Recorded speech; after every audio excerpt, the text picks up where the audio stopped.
Internacional espera que la economía chilena caiga un 4,5% este año, producto de los efectos de la pandemia. Para América Latina y el Caribe, la entidad anticipa una baja en el PIB de un 5,2% para la región, aunque espera una recuperación parcial en el 2021 de un 3,4%.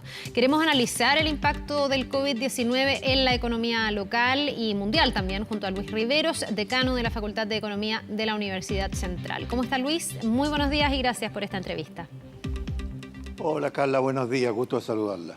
A ver, uno queda un poquitito apesadumbrado, porque el Fondo Monetario Internacional es incluso más negativo que el Banco Central y uno empieza a decir, bueno, ¿realmente nuestra economía se va a afectar tanto por el coronavirus? ¿Usted está de acuerdo con esta proyección que hace el Fondo Monetario Internacional? ¿Efectivamente estaríamos en un decrecimiento de este 4,5%?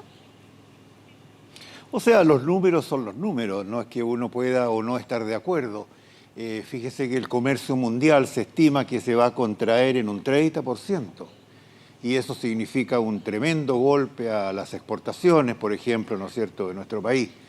Las estimaciones que se habían hecho en el país primero hablaban de un 3%, una caída más pequeña, pero el Fondo Monetario tiene más información, entonces yo creo que el 4,5%, junto con la caída importante en el resto de los países latinoamericanos. Fíjese que México, por ejemplo, digamos, se proyecta en una caída de 6%, Brasil y Argentina en un 5%.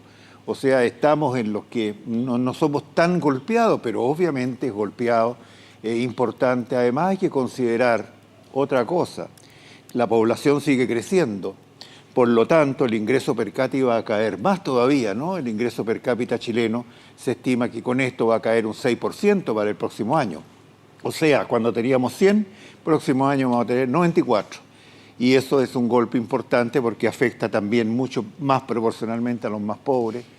Naturalmente, ¿no es cierto?, estas son las consecuencias de todo esto que estamos viviendo, que están desafortunados y que en Chile, desgraciadamente, se suman a todo este proceso de inestabilidad política y social, ¿no es cierto?, que impactó negativamente a la inversión. Luis, y eso también es un factor que tiene que ver. Eso le quería preguntar, si en el fondo esta proyección que se está haciendo recoge necesariamente los efectos del coronavirus por sí mismos o también suma lo que se viene arrastrando desde el estallido social. Nosotros hemos visto la situación de, por ejemplo, el comercio que ya venía afectado, el rubro gastronómico que ya venía afectado y que ahora realmente están en una situación crítica porque no han podido tener caja ni flujo para soportar tanta presión, ¿no? Yo soy de la opinión de que todo el efecto que tuvo estos estallidos de distinto tipo y que afectaron la inversión muy seriamente, ¿no?, especialmente mediana y pequeña empresa, muy seriamente, creo que no han sido incorporados en las proyecciones del Fondo Monetario, que ha mirado más las cifras macro, de manera que podemos tener incluso, digamos, una situación todavía más compleja. Yo creo que el Banco Central debe estar estudiando el problema, pero ciertamente, ¿no es cierto?, que eso se suma. Y también es muy importante tomarlo en cuenta porque el Fondo Monetario dice, mire, el próximo año Chile va a crecer un 5% o algo así. Sí. Pero lo que pasa es que eso depende mucho, ¿no es cierto?, de la inversión. Y las perspectivas de inversión, las expectativas de inversión, ¿no es cierto?, obviamente que yo creo que están bastante deterioradas en Chile, producto no del coronavirus específicamente, sino más bien, ¿no es cierto?, del estallido social, de la pérdida de institucionalidad, de la fragilidad, ¿no es cierto?, de nuestra situación política. Sí, me preocupa lo que estoy escuchando porque me hace mucho sentido lo que usted está diciendo. Aparte, no sabemos si después de superada esta pandemia vamos a volver a una situación de estallido social, si se van a retomar o no las manifestaciones. Si no se incorpora ese dato, como me dice usted, podríamos estar ante un panorama pronosticado que a lo mejor es más positivo que lo que podría pasar realmente. Lo escucho usted, digo, a lo mejor puede ser peor. Eso es lo que usted plantea. O sea, podría ser peor, efectivamente, ¿no es cierto? Porque estas situaciones que están en el campo político, más bien, afectan, obviamente, la inversión y el consumo. Y al mismo tiempo, claro, las exportaciones, porque inciden en la parte productiva, ¿no es cierto?, de muchas de las cosas que nosotros enviamos al resto del mundo. De manera que, si continúa esto, Obviamente que eso va a tener un efecto adicional, ¿no es cierto?, al que es propiamente asociado al arrastre que ya teníamos, ¿no es cierto?, desde octubre del año pasado y al efecto, ¿no es cierto?, de esta pandemia que nos está golpeando tan duramente. Sí, quedémonos con el 4% por ahora. Vamos a ver si es que eso se va corrigiendo. Se incorpora también el Banco Central, a lo mejor chileno, el conflicto social dentro de su ecuación. Pero en el fondo, ¿qué significa para un país? No sé si hay como una equivalencia matemática, pero ¿qué significa para un país como Chile el que haya un impacto en la economía de un 4,5% negativo? ¿Cómo se traduce eso, por ejemplo, a los puestos laborales? ¿Cuánto se puede empobrecer un país como Chile si es que efectivamente el desempeño de la economía es este? Bueno, ya dije, las estimaciones dicen que el ingreso per cápita promedio del país va a caer entonces, de acuerdo a ese número, en un 6% aproximadamente, ¿no? Eso es ya un golpe importante para cada uno de nosotros. Eso va a afectar más todavía a los que son golpeados directamente, por ejemplo, los desempleados. Se espera que el desempleo crezca significativamente. Empresas que están cerrando, ayer mismo leía que un importante restaurante, ¿no es cierto?, en la Plaza Italia, bueno, va a tener que cerrar y va a tener que despedir, digamos, a personas que estaban ahí por años. Claro, y eso está sucediendo en todo el país, ¿no es cierto?, producto de esta situación de pandemia. Y por lo tanto el desempleo va a ser uno de los efectos más visibles y junto con eso también, por supuesto, más bolsones de pobreza, porque esto impacta más a los que son más débiles desde el punto de vista económico y por lo tanto, ¿no es cierto?, claro, todos los paquetes que ha puesto el gobierno a disposición, que está muy bien, ¿no? Eso está muy bien porque va en la línea correcta, hay que apoyar justamente a los que son más golpeados. Obviamente que todo recurso en este escenario se va haciendo insuficiente. Eso le quería preguntar, ¿cómo revisa usted las medidas que se han tomado hasta ahora? Hay quienes han sido críticos, que dicen que aquí falta más Estado. El ministro de Hacienda ha explicado que en el fondo Chile viene con una apretura, ¿no?, económica y que por lo tanto cada peso que se gasta es un peso que de alguna manera también se ahorra por otro lado. ¿Cómo revisa usted lo que ha hecho el gobierno chileno? ¿Hay más margen para paliar esta crisis o la verdad es que lo que se está haciendo es lo justo, lo correcto y esto escapa un poco al control? Yo creo, digamos, de que se está actuando en la dirección correcta. Apoyar el ingreso, ¿no es cierto?, el empleo, apoyar a las medianas y pequeñas empresas con subsidios directos o con la apertura de crédito, eso está muy bien. Y naturalmente que cuando uno tira la raya, obviamente falta. Un rector de una universidad dijo, bueno, a las universidades tendrían que ahora darle más recursos porque los estudiantes no están pagando y por lo tanto eso significa un impacto para las universidades. Y obviamente están también las grandes empresas que están en riesgo de quiebra y por lo tanto eso es más desempleo y obviamente menos demanda para las medianas y pequeñas empresas que trabajan para ellas. O sea, siempre va a faltar. Yo creo que esto ha estado en la dirección correcta y son recursos importantes, ¿ah? Estamos hablando, ¿no es cierto?, de un déficit fiscal muy importante producto de esto, lo cual está muy bien. Pero el déficit fiscal, que suena como una palabra así media etérea, bueno, eso hay que pagarlo, hay que poner la plata, hay que sacarla de algún lado.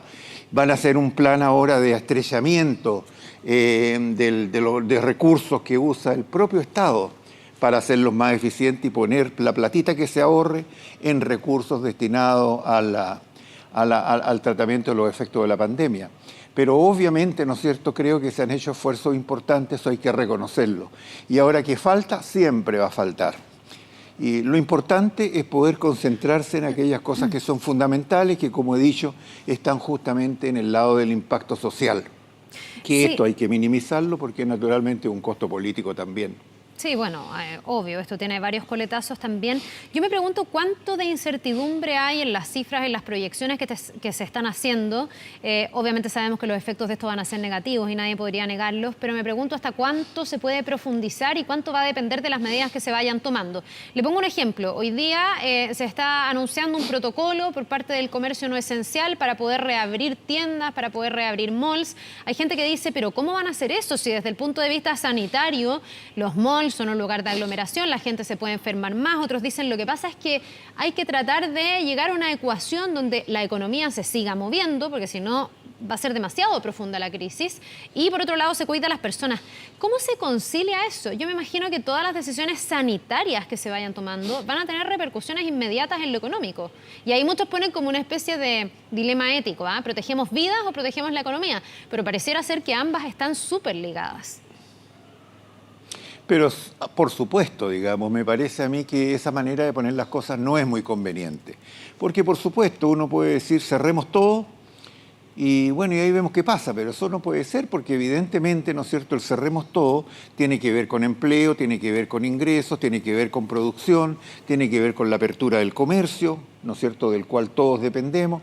Entonces, la cuestión es, ¿no es cierto?, como se ha estado haciendo, tener una, diría yo, una concordancia entre lo que es mantener la actividad económica y lo que es también muy importante, naturalmente, proteger a la ciudadanía, ¿no es cierto?, del riesgo de contagio y de propagación, ¿no es cierto?, incontenible de esta pandemia.